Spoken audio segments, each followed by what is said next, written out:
किससे कब और कितना बोलना है, अगर तुमने यह समझ लिया तुम अपनी ज़िंदगी की सार्थक बन चुकी हो। जिसमें प्रेम है वो हर रिश्ता एक बंधन है, वरना यूं ही नहीं राधे के साथ देवकी नंदन है। प्रेम सदैव माफ़ी मांगना पसंद करता है और अहंकार माफ़ी सुनना पसंद करता है। निर्बलता अवश्य ईश्वर देते हैं, परंतु मर्यादा मनुष्य का मन खुद निर्माण करता है। इंसान को उसके कर्म नहीं, कर्म के पीछे की इच्छाएं बांधे रखती है, क्योंकि इच्छाओं के कारण ही कर्म निर्मित होते हैं। इस दुनिया में सब कुछ खोने योग्य है, केवल ज्ञान ही पाने योग्य है। जीवन में वाणी को संयम में रखना अनिवार्य है, क्योंकि वाणी से दिए हुए घाव कभी भरे नहीं जाते।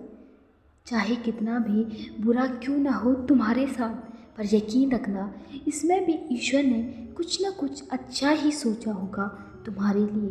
आप केवल कर्म के हकदार हैं, उसकी फल के कभी नहीं। आत्मा विनाश से परे है, कोई भी उस आत्मा का अंत नहीं कर सकता है जो अनंत है। खुशी मन की एक अवस्था है जिसका बाहरी दुनिया से कोई लेना देना नहीं है। अपनी इच्छा की शक्ति से अपने आप को नया आकार दें। अपने आप को कभी भी स्वेच्छा से नीचा नहीं होना देना चाहिए। सभी स्वार्थी इच्छाओं पर काबू पाना पर्याप्त नहीं है, स्वामित्व और अहंकार को वश में करना भी आवश्यक है। जिसे तुम अपना समझकर मग्न हो रहे हो, बस यही प्रशंसा तुम्हारे दुखों का कारण है। जो व्यक्ति आपकी कदर नहीं करता, उसके साथ रहने से अच्छा है आप अकेले रहो। अपने जीवन में कभी भी न किसी को आनंद में वचन दे, ना क्रोध में उत्तर दें और ना ही दुख में कभी निर्णय लें। जाने से ज़्यादा अनुभव बड़ा है, अनुभव से बड़ा जिंदगी बड़ी है। जिंदगी रिश्तों की कमी है और रिश्तों में प्रेम ही नहीं है। जब जिंदगी में बुरा समय आ जाए तब समझ लेना कि अच्छी कर्म का समय आ गया है।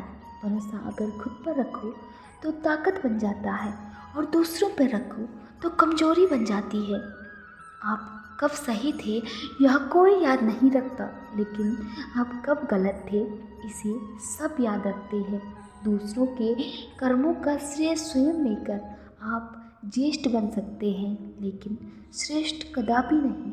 यदि आपके पास कोई समस्या आती है तो उसका समाधान ढूंढें, उससे दूर नहीं भागे। यह दुनिया एक पाठशाला है और ईश्वर इसके गुरु। जीवन की सबसे महंगी चीज़ है आपका वर्तमान।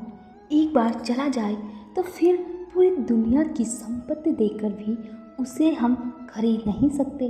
अगर आप किसी को एक बार माफ़ करते हैं तो आप समझदार हैं, और अगर आप किसी व्यक्ति को दूसरी बार माफ़ करते हैं तो आप बहुत ही नरम दिल हो।